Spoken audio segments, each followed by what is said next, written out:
Bom, pessoal, o vídeo de hoje tem como objetivo refletir sobre esse questionamento feito, se existiu uma Idade Média no Novo Mundo, e se nós levarmos em consideração de que sim, existiu uma Idade Média no Novo Mundo, nós devemos ignorar a questão geográfica e a questão temporal.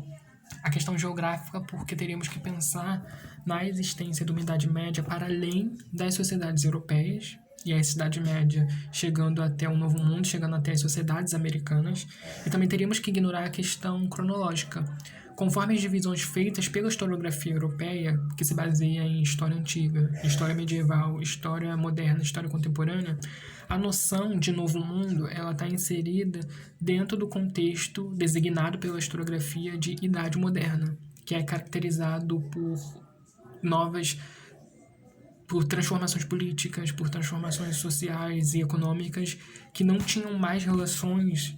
ou conexões com a Idade Média. Em alguns casos sim, mas de uma maneira geral era uma nova época. E esse período histórico chamado Idade Média já tinha se encerrado. E agora essa sociedade no Novo Mundo e as suas relações com as metrópoles europeias se inseriam numa nova realidade, num novo contexto histórico. Em segundo lugar, devemos levar em consideração, para a afirmação dessa ideia de que existiu uma Idade Média no Novo Mundo, a perpetuação das práticas e dos valores medievais nessas sociedades americanas. Aqui nós temos, por exemplo, uma imagem de uma virgem que representa, pode se traduzir pelo culto dos santos, e as sociedades no Novo Mundo, sobretudo na América Espanhola, as sociedades indígenas, os chamados pueblos, eles assimilaram um calendário de festas católicas e cada comunidade escolheu um santo para suas respectivas comunidades. Portanto, nós percebemos, através desse exemplo, a continuidade da religiosidade europeia, medieval, típica do pensamento medieval, perpetuando-se para essas sociedades americanas através, é claro, do processo da colonização.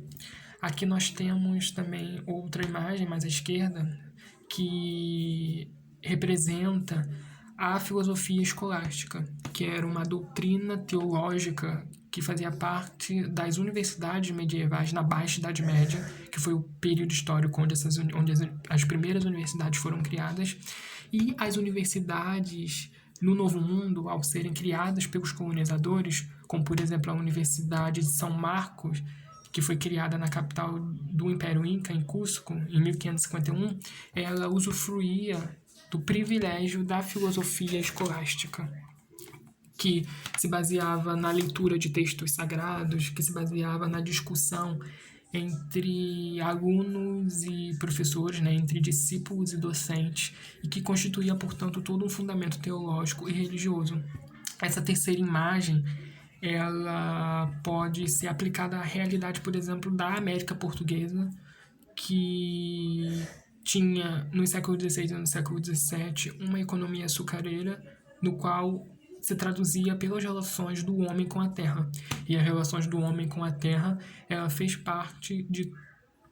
praticamente toda a Idade Média, de praticamente todo o período medieval. E se nós ignorarmos o fato de que as sociedades americanas, tais como as sociedades europeias e suas relações, estavam inseridas numa nova lógica política caracterizada pelo absolutismo e uma nova realidade econômica que se caracterizava pelo sistema mercantilista, se nós ignorarmos esse fato, nós caímos no chamado anacronismo, que é um pecado para o historiador, que significa basicamente uma insensibilidade com as relações do tempo. É como se você tentasse entender uma sociedade, um contexto histórico, aplicando a eles valores e significados que não pertencem mais à sua época. Portanto, você ignora o pensamento histórico típico de cada época, de cada sociedade. E ao atribuir a existência de uma Idade Média no Novo Mundo, a gente cai no chamado anacronismo, porque nós estamos, por um momento, ignorando o fato de que as sociedades americanas e as sociedades europeias, as sociedades do antigo regime, elas estão inseridas na chamada época moderna. E aí a gente parte para essa reflexão do historiador Marcelo Cândido, que é a ideia das origens medievais vai muito além do terreno da recuperação política e não se restringe aos países europeus. E foi basicamente o que eu falei no começo do vídeo, para nós tentarmos entender a existência da Idade Média no Novo Mundo, teríamos que ignorar a questão geográfica. O Brasil e outras nações do mundo também são vistos por alguns historiadores como produto de uma matriz histórica medieval. Portanto, acho que seria mais coerente, seria mais cabível nós entendermos as sociedades no Novo Mundo como portadoras dessa matriz medieval, dessa tradição medieval, que se traduziu pelo pensamento religioso, teológico, social, cultural. E, ao fazermos isso, a gente ignora o fenômeno do anacronismo e entendemos essas sociedades ibérico-americanas e as sociedades europeias inseridas num contexto histórico e político que se caracterizou por um pensamento, um fundamento econômico-cultural que não tinha mais relações com o período medieval. Bom, gente, espero que vocês tenham gostado dessa reflexão. Deixem um like aqui no vídeo e até o próximo vídeo, tá? Um abraço!